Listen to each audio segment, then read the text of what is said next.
Hey everyone, Blake Sloan here. Welcome to the Mind Fuel Podcast, Agent Success Podcast. Very special episode this week. We're going to talk about short sales, and that's a big thing right now for two main things. Number one, consumers. We're seeing a lot of people who are underwater. They're in negative equity. They want to sell. They bought recently within the last 12, 24 months. And I want to help consumers understand how they can navigate, do a short sale on their own, get it done, and also help agents on this who are seeing this a lot where they don't really have any clue.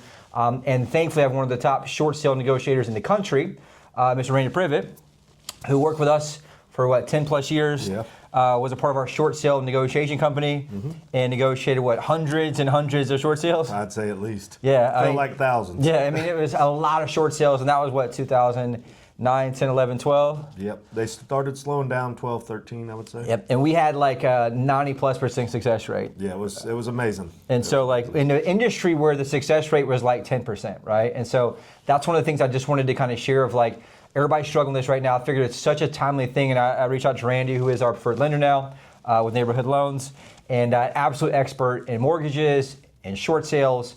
And so we're talking about today, if you're a consumer or an agent, what to do. What do you do to get out from under it? What are the options to do? There's a very detailed process that we learned. I flew across the country to multiple different banks and say, what does it got to do to get through and get approved? And we've mastered that. And so I wanted to share today, if you're a consumer, if you're an agent, what's the process look like, and help us give them some advice on what to do. And you done it, and it's all kind of evolved. Remember, we used to have to call them, look them up. We do and now it's moved a little bit more portal type stuff. And we'll talk about that today. But if everybody kind of explain to them what a short sale is and kind of what that means overall. Absolutely. So a short sale is if somebody's either behind on their payments or may possibly be going behind on their payments. If they, for say, owe $300 on the house and the house is only worth $225, there's a shortage between what they owe and what the market will allow the house to sell for. Whenever it sells for a shortage, that money is at a loss to the bank. So what we have to do is go in and negotiate that loss of how much the bank's willing to accept. A big thing that we saw back in those days is that there sometimes was first mortgage, second mortgage, and third mortgages on the same house. Right. So we're negotiating the main first lien holder, the second lien holder, and sometimes third lien holder. So we would have to go in and kind of just gather all the information from the homeowner, what's their situation, what got them into the situation they're in, what's different from the day they bought the house to today. A big thing with them was hardship. What's caused them to fall behind on payments or approaching the time frame that they're going to be falling behind on payments. So we would dive into it, kind of almost interview the homeowner. There was homeowners we met with that we could tell from the initial meeting they wouldn't qualify. There was homeowners that had, tragic situations, stuff like that, in their hardship that we knew from right out the gate that, it's just a matter of presenting it to the bank, negotiating with the bank, and we had a really good shot of getting it done.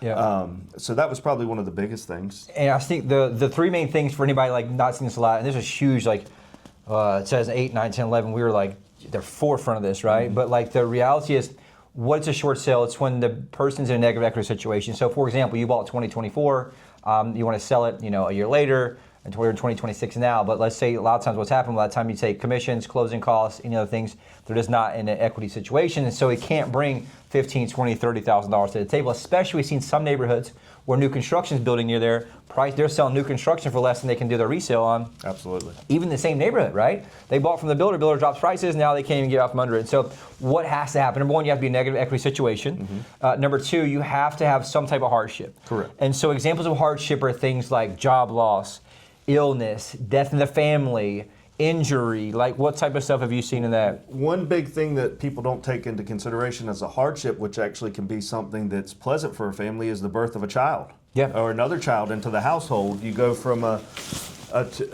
one-child household to having two more kids in that time frame. You got daycare, which is another $250 a week, $500 a week, which you're looking at almost $2,000 a month that can cause you to go short on other bills, but you got to have the child in childcare in order to be able to work.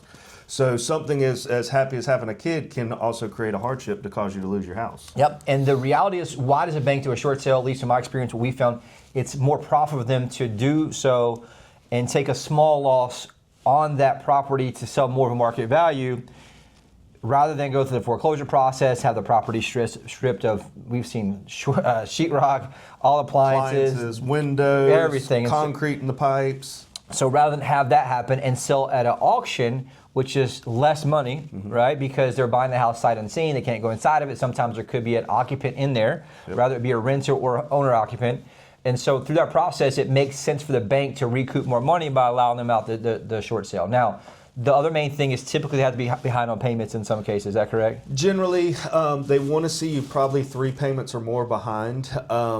In my past, the only time that the bank was willing to even consider it, if you were current on your payments, is if there was a terminal illness situation. The inevitable was in writing that it's coming. But yeah, generally they want to see at least 3 payments, 2 to 3 payments behind, and that the ability is not going to be there to catch those payments up. And is it possible to do it without it? Yes. In our experience, it just was a little bit not less likely, right? Very, very limited, unless, again, like I said, it's something terminal that they know, cancer, something like that they're not going to be able to rebound from more than likely. And it's the key that we found to have the most success. If you had to go back to it, what was the number one key that you had? I'm going to see if we're on the same pages. What's the number one key to get success in a short sale, you think? I think working with the right agent, the right firm that knows what they're doing. One thing that I saw is you had all these agents that would jump on the bandwagon and, say they knew what they were doing, but at the end of the day, they had no clue. They'll go to foreclosure 9 out of 10 times. They would cost the homeowner to end up in foreclosure and lose their house. Kids are out displaced and so forth. So it was a very detailed process. It's a lot like trying to apply for a mortgage on the front side. You're applying for almost to get out of the mortgage. Yeah. And what's the key thing that you had that we were so good at? The valuation, the negotiation of it. And the package. And the package. The key is the package. If you didn't have it stacked to a T, because if they're kind of like an underwriter reviewing it, and if they go in it and your file looks junky, it stuff's all out of whack, you don't have half the stuff there, they're going to put it to the side and go to the next one. And if you have it, back in the day, we had it called a stacking order. If you didn't have it stacked correctly, and this is before a lot of the banks went to online portals and you uploaded stuff into buckets, but if you sent them a clean file, it got turned around. Put to the front of the line. That front of the line, because that loss mitigator at the bank, they don't want to sit there for 10 hours working on one file. They want to go through it, get in it, get out of it, and go on to the next. They don't want to sit there and have to piecemeal stuff together. And I'll never forget, I flew to a servicer in Dallas, Texas. I can't really say who it is, but I asked them about that. Hey, what's the secret to get them to the top? And they said, you see that room there?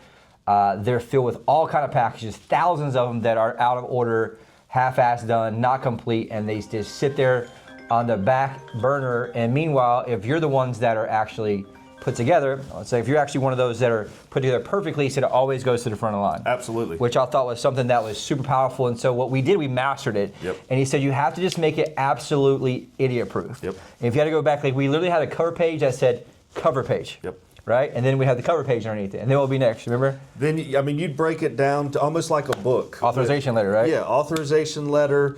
Always break it down to pay stubs, bank statements. Each thing had a chapter. And hardship letter? Hardship letter, they could flip through it. We had a BPO in there. We'd do our own BPOs, have our own evaluation. Which stands for broker price opinion. Yep. Right? So you do basically your own CMA, and we had a spreadsheet that would say, hey, look, here's the top 3 comps sold, top 3 comps active. Here's why we think it's valued where it is. Correct. By the way, the market conditions are going, XYZ backwards at that time. Even now, they're not going up in many cases. And so you want to give them that so they can say, oh, this one has a detailed authorization letter, which allows them to talk to you as the agent or the person on your behalf.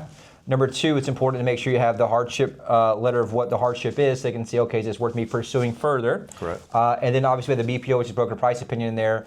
And then a lot of times you'd have other things that they required, right? Correct. How would they find that out in most cases? For the additional documentation? Yeah, let's say it's a homeowner. And cause a lot of times I want to share this video too, it's more homeowners. Because the problem with short sales is it takes dozens and dozens and dozens of hours, potentially 100+ hours to negotiate a single deal.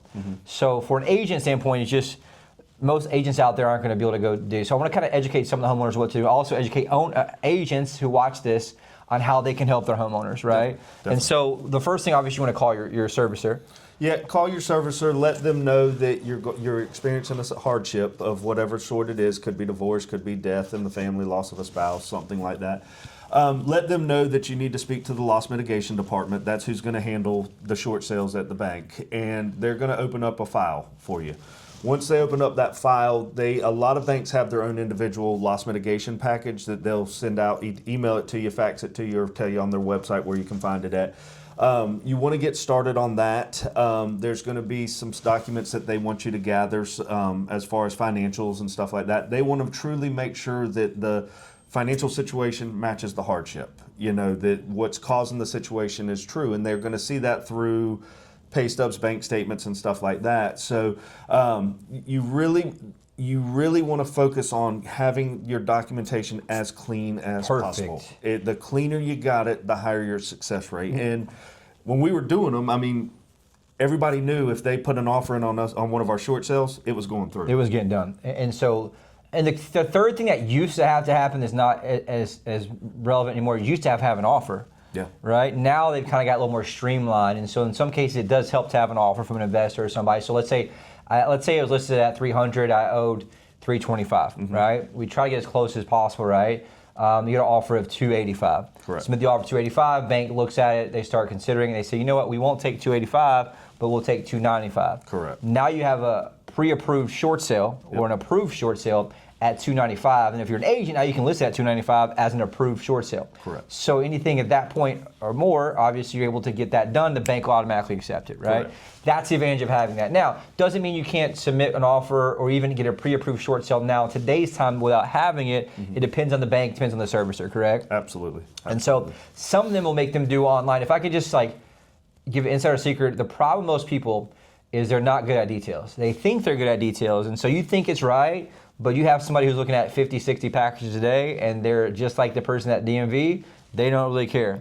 They tell you to take the paperwork, come back when you fill it out right, and come back and see me. And the problem is they won't tell you for weeks and weeks and weeks if it's even right or not. Correct. You just don't hear anything back, but you didn't realize it's on the side of somebody's desk hoping to get to after the other ones that are perfect, because they would also get compensated based on how many files they could do, so that would basically speed the process up the better condition the files were. Absolutely. And so that's just something that's super important. And now you're seeing a lot of the banks and servicers use larger portals, right? What are some of the portals you remember kind of having to use of that? Let's see. Bank of America had their own portal. It was, I'm going back. We can get the link. We can get the links on it, but yeah, they had one where you could upload a lot of your documents to that portal. It was more for our Equator. That's what it was. Yeah. They had it more for our side. It wasn't so much for the homeowner side, where we could take the documents, drop them in the bucket, kind of streamline the process. That didn't come kind of till later end of the short sale side of it, but for the most part, it was just old school, stacking it 2 inches high paperwork, clean as you can, send it over to them, and kind of a sit and wait game. And they'd reach out to you, let you know they got it, and then they'd let you know that they're going to go in and review it. And the biggest thing with us is we had to look at it as, you got one shot at this. If you get there and you get in front of them and they kick it back, you start in the back of the rotation again. Yeah.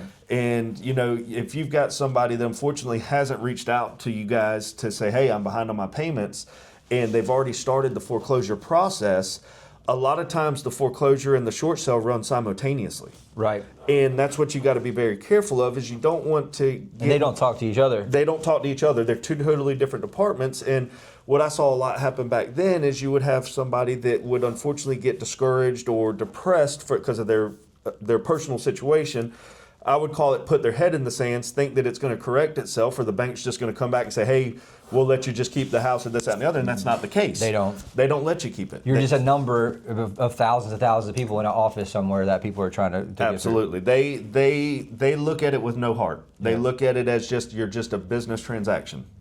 And that was the biggest thing, is just, make sure that your file was clean, and, make sure that it made sense, because the person at the bank doesn't want to pick up the phone and call you. 99% of the time, you couldn't get them on the phone. Right. They might even been back then in another country and reviewing that stuff. So you just want to make sure that who you're working with knows what they're doing, and, and has a grasp on how to handle and manage the whole process. 100%. And so, if you're a consumer, first step one is obviously you want to reach out to your servicer and say, I want a loss mitigation, I want a short sale packet, right? Correct. Or a short sale portal where you can go and apply for that. Correct. If you're an agent, same exact thing. You're going to have to get with the client because the bank's not going to talk to you unless you have some type of authorization letter. Correct. Right? And so then typically we had like a generic one we use. We also Third-party authorization. it's called third-party authorization. We had our own we use. Also, some banks have their own based on that. And then the borrower will sign that. You sign that as agent. You submit that in. That allows them to communicate with you on their behalf, right? But also, you want to make sure that you find out, number one, get a copy of their short sale package so you can get all the documents together. Number two, you want to make sure that you find out what portal they use. Many of them are using online portals now, and they were before. And so that's a key important information you have to have. And like you said, you want to find out and hopefully get assigned a specific loss mitigator so you can know their name, have their contact information, at least to follow back up with.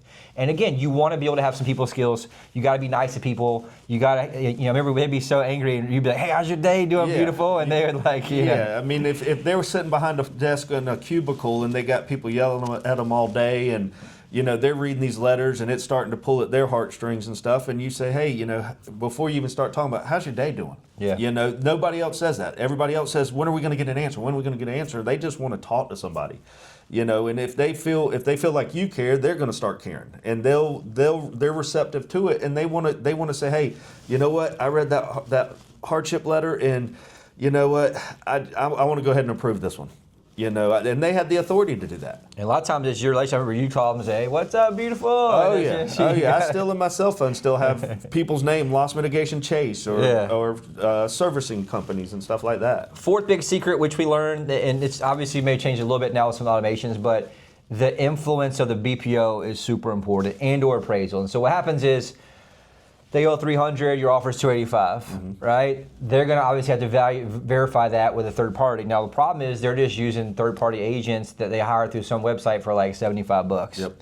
There's two types of BPOs they're doing. One's an exterior BPO, which they drive by. You're kind of screwed in that one. Many times you can't influence that unless they call you. Sometimes the agent call you and say, hey, what you got? You got any comps that I may miss? That's super helpful. Number two is the interior BPO. That's very helpful because they need to get inside the house, take photos, see the condition of it, make sure stuff is still there, so you're able to do it. And then that's when you as an agent, or even as the homeowner, want to make sure that you're able to not influence them, but make sure they know, hey, look, here's why we value the way we did. Here's what comps are selling for in the neighborhood. By the way, and we make their job easier for them. Hey, let me help you out. Here's 3 comps we have that are show it's priced at $285, $279, $275. Here's the addresses they sold in the last 2 or 3 months. Here's the 3 actives that are closest. Did the work for you. Oh yeah, by the way, here's the damage the house has. Needs a new roof, needs this. It's all totaled up for a cost of $45,000. So now you can have that to make their job easier, and that allows them to help in turn get more accurate number. Because the downside of this, if you don't go, they just half-assed it. They're busy too. They're trying to get 4 or 5 BPOs done today. They're just trying to turn and burn. And they may not see the comp that you had. They may not see why your property's selling for $285. They're going on old, and this is the problem in a declining market, is that the prices are going backwards, so the comps you're using are actually higher than what you can actually get and what the offers are. And so that's when you got to go into condition of property. Things need to happen. Here's repair costs. Here's what it's going to cost to have that. And that's a really powerful tool that you have in that process that helps out. Well, talk a little about how you did that and kind of what that was like. The BPO is probably just as important as the hardship letter, but the BPO, you want to be in control of that and handle as much of that as you can, like Blake said, because when that person comes out to do the BPO or the field review on the house, they have multiple ones they're trying to knock out in the same day. The more information you can give them and do more or less for, say, their job for them, they're going to appreciate that because they want to, like I said, they're doing $75 on a report. There's not much money in that. So if they have to sit down and spend 3-4 hours preparing their report, that takes less money away that they can be out there getting other properties and so forth. So we'd like to have control over what the value comes back at. And the secret is if they got to get in your house, we would take the lockbox off. Yeah. We'd go take the lockbox off and say, all right, we can get you tomorrow at 2 o'clock. We go meet them at 2 o'clock. Hey, how you doing? Hey, here's the situation, man. These people have this, got it going on. Hey, appreciate you doing it. Obviously, I'm sure you're aware of the market. And here's the crazy part. We had some cases where they would send a agent doing a BPO broker price opinion from a different marketplace. Yep.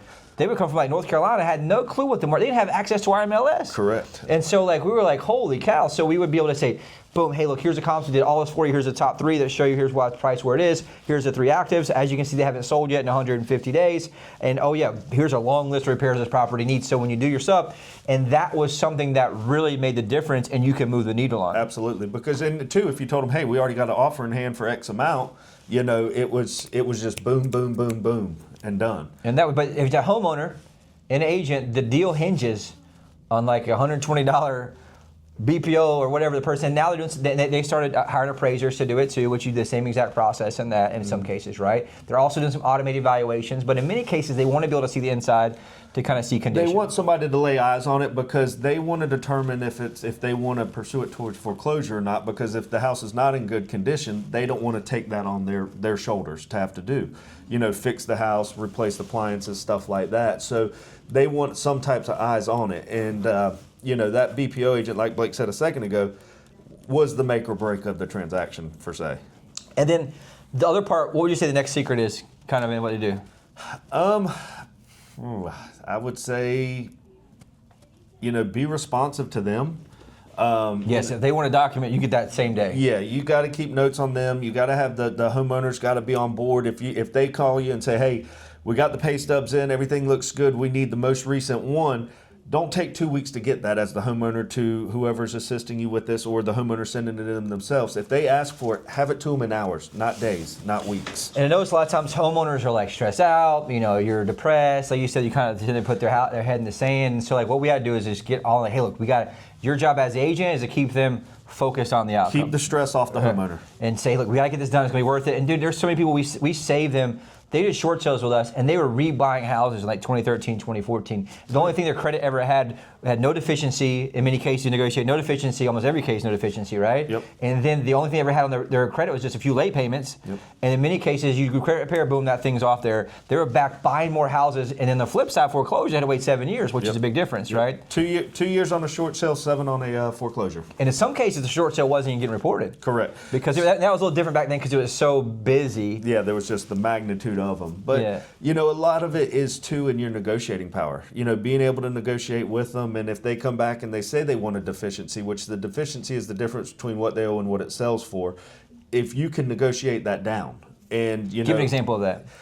Example is, say they owe $300, it sells for $250. There's a $50,000 deficiency. They come after that. When they sell the house, they want to recoup that $50 somehow. So they will file what's called a deficiency judgment against the homeowner. And they'll try to come after you and say, hey, do this note. Yep. For $50K or whatever, right? Yeah, they'll want you to do a promissory note for that $50K. What was your, process that you went through in that? Going in would negotiate out of that promissory note. To say, hey, they can't afford the house, they can't afford that. You know, are you really going to hold up this deal and let it go to foreclosure over a $50K promissory note? You know, at the end of the day, just cut your losses, let them go. You get the house back. You know, we sell the house, not get the house back, but we sell the house and then we keep it from going to foreclosure because, believe it or not, banks don't want the houses back. They're not in the business of owning real estate. They're in the business of servicing money. So it's in their best interest to get the house off of their books as easy as possible. And, you know, it's more cost effective to them. They don't, in foreclosure, you got attorney fees, courthouse fees, commissions, remarketing fees.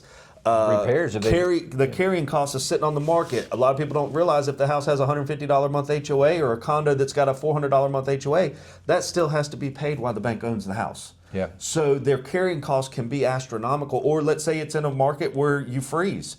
You know, the pipes burst and freeze and then it floods the house and now they've got $100,000 worth of damage in the house. Yeah, massive thing. And so, and I'm not advocating this necessarily, but I have had some third-party stories where, like, if it's a homeowner doing it on their own, bank comes back for $50,000 deficiency, you can negotiate back with that. You got to be careful because it could, they could say, all right, forget you, we're going to go to foreclosure, but you do have some leverage. Absolutely. Say, everything's a negotiation. Yeah, and so just know that, if they come back, don't freak out. We've seen some owners say, all right, well, F you, we'll just sell everything out of the house, countertops, cabinets, have you a bare house with no walls on it, and you can still go to foreclosure and try to get your deficiency. Yeah. And so that's something that, and so then they're going, whoa, obviously you've seen the quality of the asset, we're going to leave the asset and make sure to, and then we've had some cases where they even will give them some money to get out. Which is they give them $2,000-$3,000 just to hand the keys over voluntarily. And so that's called cash for keys, right? Which they have to do almost every time there's a foreclosure, so they can do it to the homeowner ahead of time, and it makes a big difference. And the thing I had here that was like just a note to do is, and you are very, very, very good at this, is you have to be relentless in your follow-up. Absolutely. So it has to be, if you're an agent, you have to have it in the calendar, right? Yeah. What was your cadence you think in follow-up in terms of that? Persistence in, I mean, if you don't hound them, we had a saying back then, the squeaky wheel gets grease. You know, if you're calling and calling and calling and calling, they're going to get you out of their hair. You gotta be nice though. Yeah, I've had some homeowners that they were very mean to them, and they will just shut you down, and not talk to you. And that was a big thing too, and I'm glad you said that, is, for example, when I was handling all the negotiations, I wasn't emotionally attached to the house. So this person's sitting at a bank in California, and you're dealing with a situation, maybe your kid got ill, has an illness or something like that, and they say something that really hits a nerve with you, you break down crying, and you know it's very emotional to you. They say that to me, it doesn't hit me the same way. So I'm able to respond or fire back at them and say, hey, you know, it's unfortunate. This situation happened. The spouse passed, the child passed, whatever. But at the end of the day, what are we going to do to fix this situation? You know, the emotion is not there. It's more of a business transaction. And I think that was one of the biggest things that helped us grow and do the magnitude of short sales we did, is we looked at it and we took the emotion out of it. We just strictly said, here's the numbers, here's the facts. And we were really good at containing that, right? Absolutely. Like, here it is. And the second thing that's super important about follow-up, and Rainier's really, we had a CRM, but you need to document every single phone call, who you spoke with, what the conversation was, and what the outcome and next steps were. Because it can get lost very easily, and so you would call back 2 weeks later, and they'd act like they hadn't heard anything, and you go, well, actually, whoa, you know, back on the 15th, I talked to 2:32, I faxed this over, I called you, acknowledged the fax, because back then, like I said, a bunch of them didn't have portals, and AI wasn't around to image documents in, stuff like that. So you send it to an old school paper fax machine. Right. They imaged it in, and they come back and they say that they didn't get it. Oh, that's weird. We got a confirmation at 2:52 on Tuesday. Oh, you did? What number? Oh, this number right here. Okay, let us go check that portal that the digital fax go to. And then all of a sudden, it's been sitting there for 3 weeks. Nobody's touched it. Now they acknowledge they had it. You put that note in the CRM, because until it gets assigned to a loss mitigator, you're going to talk to a different person every phone call. Yep. And if you have that data to support it, to say, hey, you know, this has been here, this has been here, this has been here, then they have no way to lie to you. And you have that documentation. Look, I've called 3 separate times, talked to 3 separate people. It's been the same thing the last 3 weeks. I got to get somebody to sign. We're up against the deadline. And you can gently push back, and they'll get somebody to sign to you, right? Absolutely. And the other thing, too, we learned is they will assign you a short sale number. Correct. Talk about that a little bit. Yeah, they're going to assign you a short sale number. It's kind of like a case number, case ID number. Kind of like a social security number for your file. It's different than generally your loan number. Need to memorize that number. That's something that's going to follow your file from submission to completion. It's every subject email you send, you have that in there, because they have software that will take that number, automatically put it into that file. This was a little bit old school because we were in 2010. Yeah. We would take the whole package, could be 50 pages or 250. We would take that, put it on the printer, and stamp it at the top and the bottom with the number, the loss mitigator's name, and everything, in case something got out of file, slid out of the file or some reason. They knew which file it went back to, so that they couldn't come back and say, oh, well, you're missing page 4 of your bank statement. It was in there. There's no way you could have page 3 and page 5 without page 4 being there. And they go back and they say, hold on, let me look. Oh, here it is. It fell to the floor. Yep. And now we know which file it goes into, because you had a header and a footer with the numbers on. That was my next thing I was saying. We had table of contents, what the docs were, pages were numbered. It is important to know that. And then you have your PDF. And so if they say, well, I don't have your XYZ bank statement, you say, actually, if you go to page 6, it's right there. Yeah. And they're like, oh, we don't have page 6, or whatever it was. That must have fallen out, whatever. So that way you're able to verify that. And that's the key part of it. And you can get software for free if you're an agent. If you're a homeowner, you just write it on there. But we would just basically, run it through the printer and just print the same thing on top. Absolutely. Once we had it, because you had to resubmit, and they may ask for new documents. Correct. Or older documents, or this random other bank account that says it has, or whatever it is. And so. Yep. Or you'd have a bank account where there'd be a transfer in from another bank account, and they come in and they say, okay, what's this account? And then you have to go in and trace that and find that out and see, what that is, because they want to make sure that there's not any money floating around out there that could potentially bring the mortgage current or anything like that. So they do their due diligence on their side as well. So that's a key part there. And then what other kind of hacks and secrets have you seen? Like mostly in terms of like your experience. I mean, you did this for years and years and years and years, hundreds and hundreds and hundreds of these things. And again, The difference is we had a 90+% success rate. The only reason that we didn't was like if they had a lot of assets they were hiding and they wouldn't get the documents back to us. That's about it. Correct. You know, it's there has to be a hardship to some extent. A bad investment is not so much of a hardship as, you know, a death, a divorce, something like that, a business, you know, going solvent, going out of business. I would say probably the most important is start early. Don't start late. Don't wait till you're 16 months late on this. You know, jump into this when you missed your first, second, or third payment. If you know that that's going to happen, you know that that's the path that you're headed down.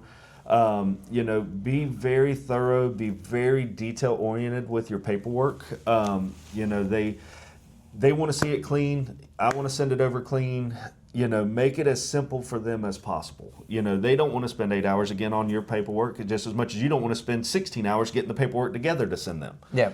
But, you know, don't hide anything because they're going to find it. Yeah. You know, be truthful. They're going to look into it. They're going to look at everything and at its surface. They're going to go. I remember an example. I believe it was Bank of America came back. And the couple, he got disabled at work. He worked for the county. He was in the fire department, and they went behind on their mortgage. We went in. We were very close to the final end of it, and this loss mitigator kind of was a very cold person with it and everything. But we were working through the file, and he got to the point of analyzing the bank statements. And one thing that they looked for was charitable contributions. If you had excessive charitable contributions on your bank statements. Well, this individual, she was donating $50 a week to the church.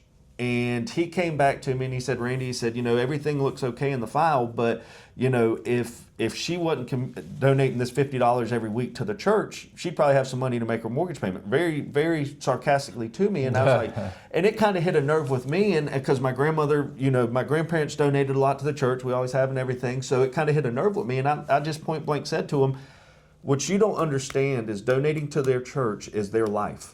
You take that away from them, you take their life away from them. And I said, tell me what they make each month. And he went in and pulled their pay stubs and everything. I said, tell me what the difference between what they make and what their payment is. And I said, now double what they donate to the church and tell me they could afford the payment or not. And he said, no. I said, so why even beat the homeowner up about that when that's not going to be a solution? Right. You know, so. And it still doesn't solve the problem, right? Doesn't solve the problem. You know, that church and that donation may be what kept these homeowners alive and going as long as it did.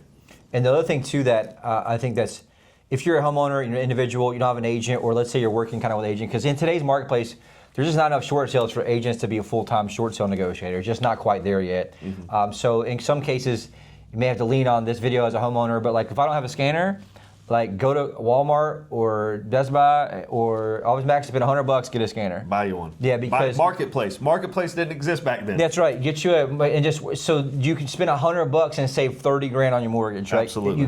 Well, if I don't like technology, well, you got to figure it out, because you go to YouTube right now or ChatGPT and just say, hey, help me figure out how to scan these things. The cool part about it is most of the documents they ask for are easily downloadable, right? Absolutely. You got banking app on your phone, you got banking app on your computer. You can get most of those things in terms of what you need, and you're able to put that stuff together. Shoot, you can even have ChatGPT say, interview me, ask me 10 questions. I'm looking to write a hardship letter to the bank that's hard hitting. That's what I would tell people to do is Google hardship letter. Yep. Everything's right there. And just say, hey, you know, help me write this letter out, and then they can help you with that part as well. But the key part is to understand, okay, what exactly does my bank need? What does their package look like? And then how do I have a 100% perfection of getting them exactly what they want in that? And let's say you don't have a CRM or whatever. Use Google Calendar to help remind yourself. You can put an automated reminder to remind you once a week to call at the same day, same time. You can use Outlook, reminders, task, whatever it is. There's so much in there that can help you. And then I also, again, would lean into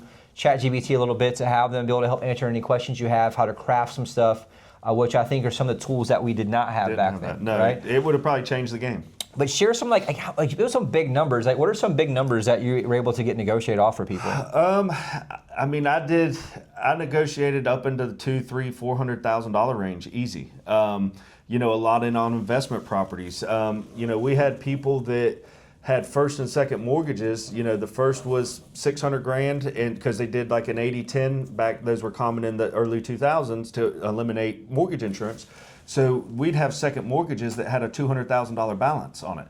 Well, when there's not enough for the whole pie there, the first bank's going to take the majority of the pie. They're just going to give that second lien holder a nibble. So we had banks that we were negotiating that were owed 200 grand that we would give them $3,000 to walk away.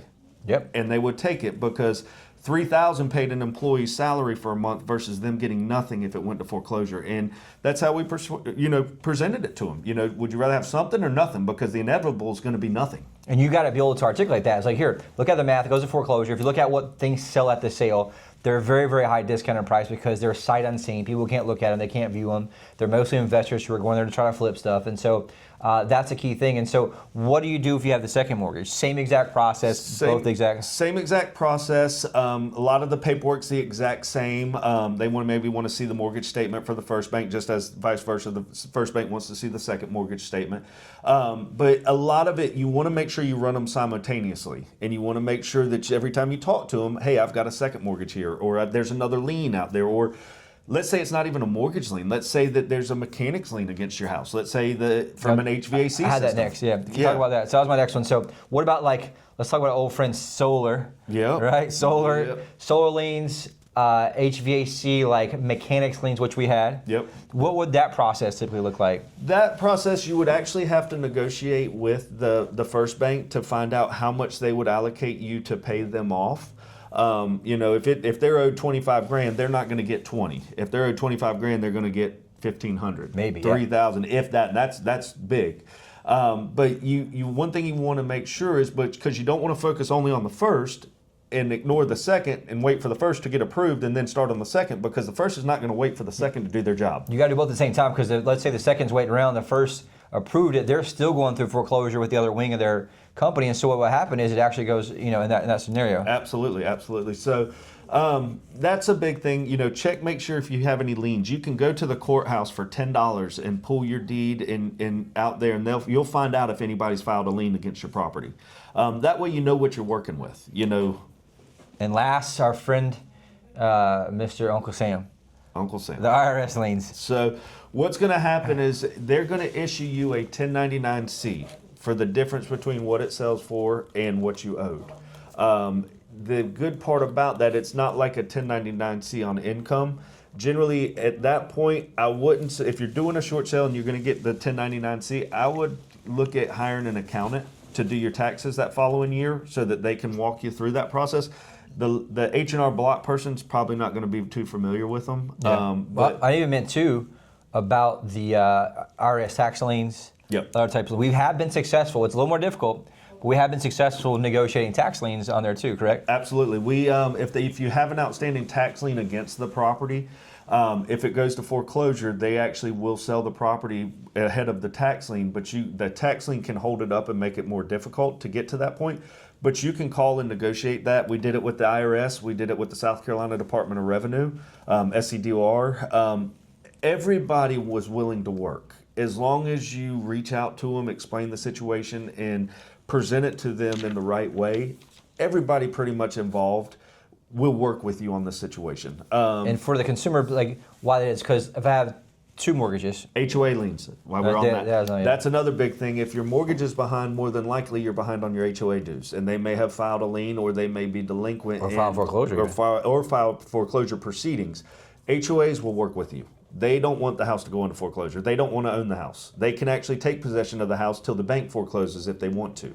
But they're willing to work with you too. So if you feel like you're behind, on the mortgage plus another $2,000, $3,000, $4,000, $5,000 on your HOA dues, don't think the HOA is going to hold up the process. Right, which is super important. And so part of that, detailed notes. Now everybody's got an iPhone with notes in it, notepad. iPhone will even let you record phone calls now, right to your notes, which is powerful. Download a free app to record the calls. I think that's super important. You can even go on speakerphone and have your computer record and have it even transcribe it. Absolutely. You can even go speakerphone, go to ChatGPT. ChatGPT can transcribe the thing for free if you need to. But you want to make sure you have that documented. Document. I mean, you could even have ChatGPT help you and keep a separate notebook where they call it in there and just have that all your notes and timeline of everything. Summarize everything right there for you. Hey, and you can get done with it. Hey, you hit the button to record. We have a hotkey, just hit it and you just start talking to it and say, hey, just had a call with so-and-so. They're a loss mitigator at the bank. It's 2:15 p.m., right, on the 15th. Here's what we said, here's what's happened, here's what next steps are, boom, and it'll save it, summarize that, and that way you have that note in there for you too. Absolutely. So that's a super, super important thing. But the last thing, the reason that matters for the second, third, and fourth is that they know that, let's say I have a $300,000 house, I have a first mortgage of, let's say, $250,000, anything else below that, and let's say it sells at the auction for $200,000, second, third, fourth gets nothing. Wiped out. So they know that, and they want to work with you to get something to minimize that, and then they can have a process for clearly writing the rest of that off. Yeah, they carry a balance sheet just like any other business. So whenever they take that loss or for say, bad debt on their books, they're going to write that off at the end of the year. So it's a business deal to them too. And so that's the gist of it. We're more than happy to help. If you got comments, comment on the YouTube video. I'll put some links and stuff in terms of being able to get the links to the servicers, things like that. Most is pretty easy now in terms of just Googling it, right, to find it, look for loss mitigation. This got really big during COVID when they were doing some of the payment holds and forbearances, and that was a big deal. So they've kept some of those automations and systems in place. But if you'd like a copy of our short sale packet, right, reply to the email you got. If you got the email, comment on here if you want, or you can even text me at 843-213-6005. More than happy to get you a copy of our short sale paperwork. If there's a website, put it on. I'll put a link so you can kind of download it as well. But just last few takes. I mean, anything you can think of that we missed, or just if I'm a consumer and I'm kind of scared, not really sure what to do, my agent gave me this video to show my client, right? Like what else would you say? I would say the biggest thing that I saw is be proactive. Don't be scared. It's, get ahead of it. Don't get behind it. Because if you get behind it, it's just going to continue to snowball and snowball and snowball. And they're going to do what they're going to do on their side regardless. So the quicker you can get started on your side, the better chance you're going to have. Last two hacks. There's also a process when it gets in foreclosure and you have an offer and you're close and you're getting a pre-approval, and you definitely need to reach out to the foreclosure attorney. Mm-hmm. Don't ever assume they're talking to each other. Loss mitigation does not talk to foreclosure. Nope. Ever. They don't have access to the same notes, same things in many cases. So you got to call whoever the law firm is, typically somewhere in South Carolina, usually Columbia, yep. Right? You call them and you just say, hey, working on this, we have a deal, it's almost done, to try to delay that a little bit, and that can help you delay it. Now, we've even gone so far to schedule at the foreclosure sale. Show up there. We show up to the foreclosure sale and told the judge, hey, we got this offer, it's a X amount about to be approved. Can you delay the sale for 1 month? Yeah. These people behind you are going to bid half this. In many cases, they will do the right thing and they'll push that out. Yeah, they'll give you a 30 for 60-day extension to get that finalized, because the attorney there is not trying to take the house to foreclosure either, believe it or not. They don't want to go to foreclosure. Yep. They're just there because it's at the last resort. And that's second level. We have been able to, we call the foreclosure attorney, sale's coming up next month. Hey, look, we're super close. We've talked to so-and-so at the bank. Here's our short sale ID number.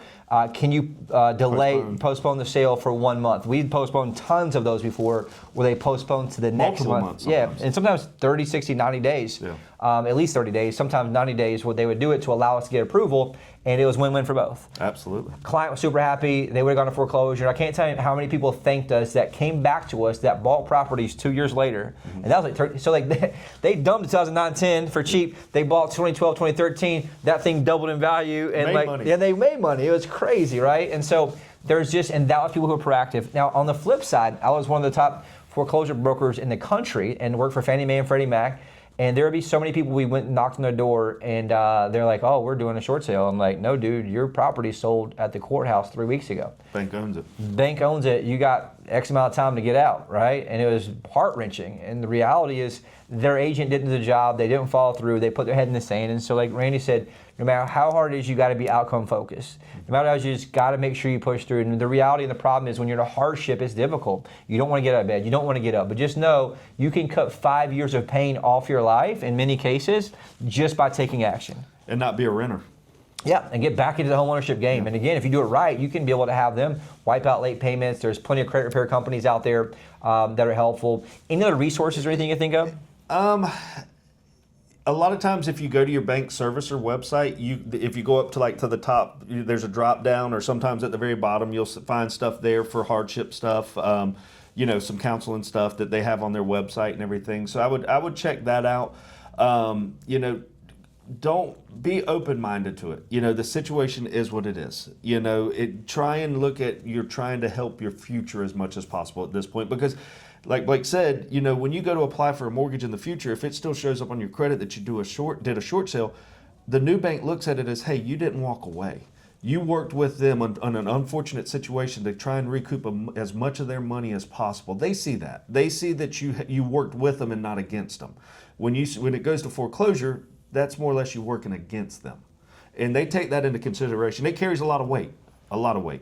Awesome, man. Thank you so much for your time, Randy. Absolutely. Again, we're shooting this for agents out there. Feel free to share us with your clients. We're here to help. If you have any questions, Randy's also one of the top mortgage brokers here in the area. And if they need to get you for mortgage information, what's the way to get in touch with you? Best way to get me is direct line to me, excuse me, is 843-455-3030. If you ever get me, call me, text me, 843-213-6005. But again, if you're have an agent is helping it, they sent you this, reach out to them, right? We're not here to try to take anything. We're just here to help provide value, give information, because we're seeing much more of it overall. But again, if you have an agent, reach out to the agent directly. If you're an agent, right, if you have questions, more than happy to help you out in that scenario. If you're a homeowner, found this online, just put in the comments anything you need. We're here to help serve you. Been doing this for a long time, been doing real estate for 20 plus years in Myrtle Beach, and we hope to provide you valuable information. If you see this, share it with anybody out there that may need it. If you come across somebody that says, hey man, I'm having trouble behind on payments, I owe more than it's worth, whatever it is, share this video with them, and we'll see you next podcast. Absolutely. Thank you.